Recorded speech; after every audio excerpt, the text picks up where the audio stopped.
স্বপ্নাদেশে পুজো। জাগ্রত কালী মায়ায় মুখর উদয়পুর চণ্ডীতলা সংলগ্ন এলাকা। রায়গঞ্জের উদয়পুর চণ্ডীতলা সংলগ্ন এলাকায় বিশিষ্ট সমাজসেবী বিউটি বিশ্বাসের বাড়িতে প্রতি বছর অনুষ্ঠিত হয় এক বিশেষ কালী পুজো। জানা যায় বহু বছর আগে স্বপ্নাদেশ পাওয়ার পর থেকে এই পুজোটি শুরু হয়। স্থানীয় সূত্রে জানা যায় এর আগে পাশের এক ক্লাবে কালী পুজো অনুষ্ঠিত হতো, যেখানে বিউটি বিশ্বাসের পরিবার প্রতিমা দান করতেন।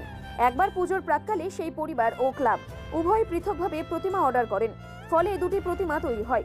শেষ পর্যন্ত স্বপ্নাদেশ পেয়ে বিউটি বিশ্বাস নিজ গৃহেই প্রতিমা পুজোর আয়োজন করেন।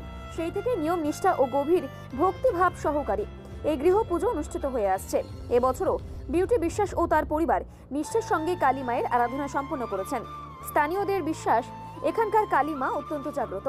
মনস্কামনা পূরণের আশায় দূর দূরান্ত থেকে ভক্তরা এসে মানত করেন। পুজো উপলক্ষে ভক্তদের ভিড়ে মুখর হয়ে ওঠে সমগ্র এলাকা।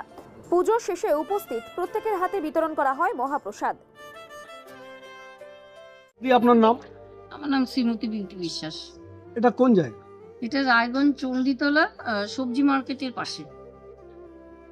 স্বপ্নাদেশ পেয়ে নাকি এই পুজো করছেন, এবং এই পুজোর নাকি কি অতীত ইতিহাস রয়েছে, যদি একটু বলেন। অ্যাকচুয়ালি এই পুজোটা আমাদের চণ্ডীতলায় যে বারোয়ারি মন্দির আছে, খুব জাগ্রত মায়ের মন্দির, সেখানে কালী মন্দির আছে। তা আমার হাজবেন্ড দিন আগে ঠাকুরের স্বপ্ন দেখেছিল যে পুজো দিতে হবে, তো বাড়িতে আমাকে বলেছিল আমি দেখো এখানে কালী পুজো করা অনেক কঠিন কাজ, আমার পক্ষে সম্ভব না। তখন আমাদের এই পাশের সুপ্রিয় বাবু আছে, ওনার মাকে জিজ্ঞেস করেছিলাম। ওনার মা বললো আমাদের গুরুদেবকে জানাবো। তাকে জানানো হলো, বললো যে তাহলে পাশে কোনো মন্দিরে পুজোটা দিতে হবে। তো তখন থেকে আমার বড় মেয়ের নামে ওখানে পুজো দেওয়া হতো। তারও কিছুদিন পরে আবার স্বপ্ন দেখা যে পুজোটা আমাদের বাড়িতেই দিতে হবে। তো তখন ওই ঠাকুরটা যে ওখানে দিত, সেইবার ঠাকুরটা বানানো হয়ে গেছিল, এটা 2013 সালে। তারপরে এখানকার আমাদের কিছু স্থানীয় চণ্ডীতলা মন্দিরের ছেলেপেলেরা আছে, ওরা জানতো যে ঠাকুর বানাতে দেওয়া হয়েছে, কিন্তু কি হয়েছিল ওরা আর এটা বড়দেরকে জানায়নি।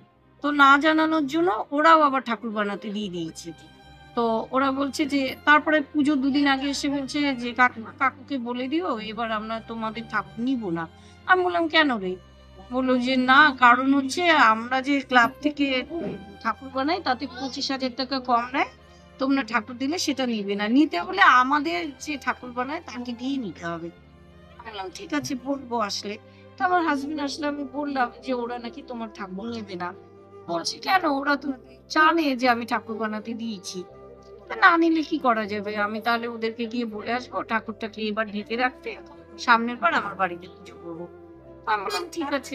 তো ঘটনা অনেক আছে, আমি অত বলতে চাইছি না। তারপরে বলে এসেছিল ওখানকার যে ঠাকুরটা বানিয়েছিল আর কি, উনি বললেন এটা আবার হয় নাকি, আপনি এবার ঠাকুর বানাতে দিয়েছেন সামনের বার পুজো করবেন? বলে না, আমি সামনের বারই নেবো, আমার মিসেস অসুস্থ, পুজো করতে পারবে না। ঠিক আছে।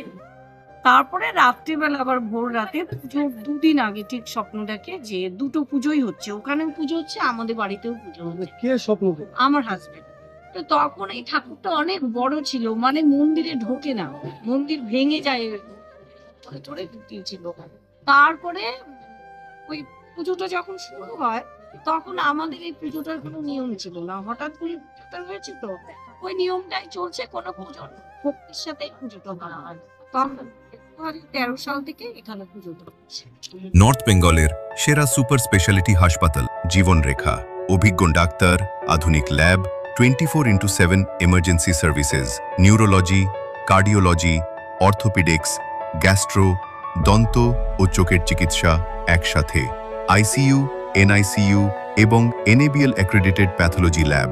জীবন রেখা হসপিটাল। আপনার জরুরি মুহূর্তে অ্যাম্বুলেন্স পৌঁছবে ঠিক সময়েই। কল করুন 83730 66655।